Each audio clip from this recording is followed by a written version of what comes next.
സ്കൂളുകളിൽ ഹിജാബ് അനുവദിക്കണമോ വേണ്ടയോ?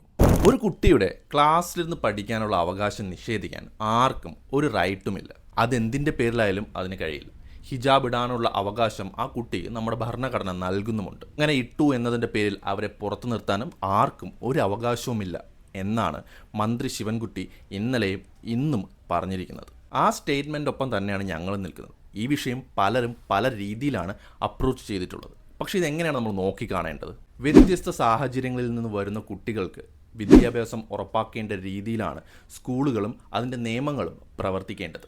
ചില കുട്ടികൾ ശബരിമലയ്ക്ക് പോകാനായിട്ട് മാല ധരിച്ചു വരാറുണ്ട്, ചില കുട്ടികൾ ചന്ദനം ധരിച്ചു വരാറുണ്ട്, ചിലർ കൊന്തയുമായിട്ട് വരാറുണ്ട്. അങ്ങനെ ഡിഫറെൻറ്റ് കൾച്ചേഴ്സിലുള്ള ഡിഫറെൻറ്റ് ബിലീഫ്സുള്ള കുട്ടികൾ ഇവിടെയുണ്ട്.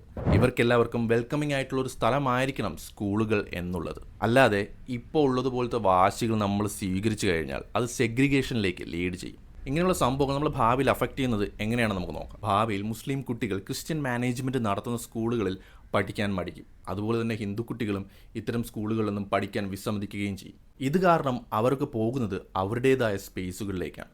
അങ്ങനെ വളരെ ഡൈവേഴ്സായ സാഹചര്യത്തിൽ പഠിക്കേണ്ട കുട്ടികൾ സെഗ്രിഗേറ്റഡായി മാറും. ഇതാണ് ഇത്തരം വാശികൾ കൊണ്ടുണ്ടാകുന്ന അപകടം എന്ന് വേണമെങ്കിൽ പറയാം.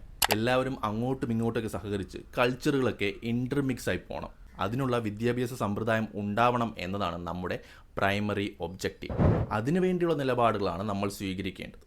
അതുകൊണ്ട് തന്നെയാണ് മന്ത്രി ശിവൻകുട്ടി ഇക്കാര്യത്തിൽ പറഞ്ഞ കാര്യങ്ങളൊക്കെ വളരെയധികം ശരിയാകുന്നത്. കുട്ടികൾക്ക് ഒരു യൂണിഫോമിറ്റി കൊണ്ടുവരാനായിട്ട് ഹിജാബിൻ്റെ നിറം, അതിൻ്റെ ഡിസൈൻ എല്ലാം സ്കൂളുകൾക്ക് നിർദ്ദേശിക്കാമെന്നും മന്ത്രി ഇക്കാര്യത്തിൽ പറഞ്ഞിട്ടുമുണ്ട്. പക്ഷേ ഇടണോ വേണ്ടയോ എന്നത് തീരുമാനിക്കേണ്ടത് സ്കൂളാണോ അല്ലയോ എന്ന കാര്യം നമ്മൾ ആലോചിക്കണം. അങ്ങനെയാണെങ്കിൽ മാത്രമേ പല തരത്തിലുള്ള പല വിഭാഗത്തിലുള്ള ആളുകൾ ഇവിടെ ഒത്തൊരുമിച്ച് ഹാർമോണിയസായി മുന്നോട്ട് പോകാൻ കഴിയുകയുള്ളൂ. ആ സ്കൂളിലെ പ്രിൻസിപ്പാൾ അവരുടെ വിശ്വാസം മുറുകെ പിടിച്ചുകൊണ്ടാണ് ഈ കാര്യത്തിലെല്ലാം സംസാരിക്കുന്നത്. അതിലൊന്നും യാതൊരു ബുദ്ധിമുട്ടുമില്ല. പക്ഷേ മറ്റൊരാൾ അയാളുടെ വിശ്വാസം അതേപോലെ പാലിക്കാൻ ശ്രമിക്കുമ്പോൾ അതിനെ മാറ്റി നിർത്തണം എന്ന് പറയുന്നിടത്താണ് പ്രശ്നം. ഒരു ഡൈവേഴ്സായ സ്ഥലത്ത് ഒത്തൊരുമിച്ച് ഒരുപാട് കുട്ടികൾക്കൊപ്പം ഡിഫറെൻറ്റ് കൾച്ചേഴ്സ് എല്ലാം കണ്ടു പഠിക്കുമ്പോഴാണ് കുട്ടികൾ നാളത്തെ നല്ല പൗരന്മാരായി മാറുന്നത്.